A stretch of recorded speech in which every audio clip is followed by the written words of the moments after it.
আসসালামু আলাইকুম রহমতুল্লাহ। আমি লার্ন উইথ জাহিদ হাসান চ্যানেলের পক্ষ থেকে জাহিদ হাসান। আজ আমরা একটি সমস্যার সমাধান দেখব। এটি হচ্ছে, আমরা যখন গুগল ড্রাইভ থেকে কোনো ছবি বা কোনো ফাইল বা কোনো সফটওয়্যার অথবা কোনো ভিডিও ফাইল যদি ডাউনলোড করতে যাই, তখন একটি সমস্যার সম্মুখীন আমরা হই। এটি হচ্ছে যে একটি মেসেজ আমাদেরকে শো করে তারা, এটি হচ্ছে যে কান ডাউনলোড ফাইল।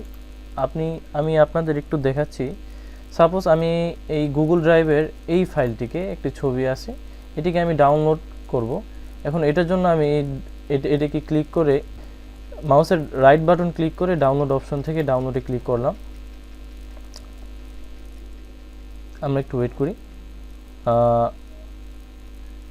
এই যে দেখেন, আপনারা নিশ্চয়ই দেখতে পাচ্ছেন এই লেখাটুকু আসে যে কান ডাউনলোড ফাইল। এখন এইটার সমস্যা তো হয়েছে, এখন আমাদের সমাধানটা কি, চলুন আমরা একটু দেখে নিই। তো এটা ডাউনলোড করার জন্য বা এই ধরনের সমস্যা হইলে আপনারা যে কিভাবে এটা আপনারা এই ফাইলটাকে বা ভিডিও ফাইলটাকে আপনারা ডাউনলোড করবেন। তো এটার জন্য আমরা যেই ফাইলটিকে ডাউনলোড করব সেটিকে আমরা ডাবল ক্লিক করি। ডাবল ক্লিক করার পর আপনারা এইখানে যে এই যে 3 ডট বাটন দেখতে পাচ্ছেন, নিশ্চয়ই আপনারা দেখতে পাচ্ছেন, এই 3 ডট বাটনে আমরা ক্লিক করি। এইখান থেকে ওপেন ইন নিউ উইন্ডো, আমি আবার বলছি ওপেন ইন নিউ উইন্ডো, এখানে আমরা ক্লিক করব। আমাদের সামনে একটি নতুন একটি উইন্ডো ওপেন হবে। এই যে আপনারা দেখতে পাচ্ছেন, এই নতুন উইন্ডো থেকে আমরা আবার এই যে ডাউনলোড যে অপশনটা, এই ডাউনলোড অপশনে আমরা ক্লিক করব এখন। তো এই ডাউনলোড অপশনে আমরা ক্লিক করলাম। তো দেখা যাক, এই যে দেখেন আমাদের কিন্তু অলরেডি ফাইলটা ডাউনলোড হয়ে গেছে।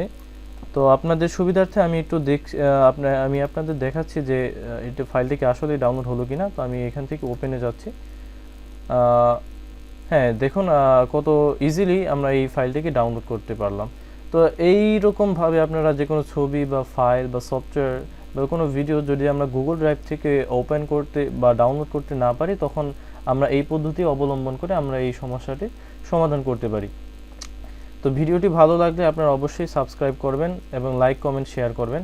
এবং এই ধরনের কম্পিউটার সমস্যা সমাধান রিলেটেড যে কোনো ধরনের ভিডিও পেতে অবশ্যই চ্যানেলটিকে সাবস্ক্রাইব করে রাখবেন। এবং আপনারা অবশ্যই কমেন্টে জানাবেন যে আপনাদের ভবিষ্যতে কোন ধরনের ভিডিও দরকার, এই কম্পিউটার রিলেটেড কোন ধরনের সমস্যা সমাধান দরকার, অবশ্যই আপনারা কমেন্ট করে জানাবেন।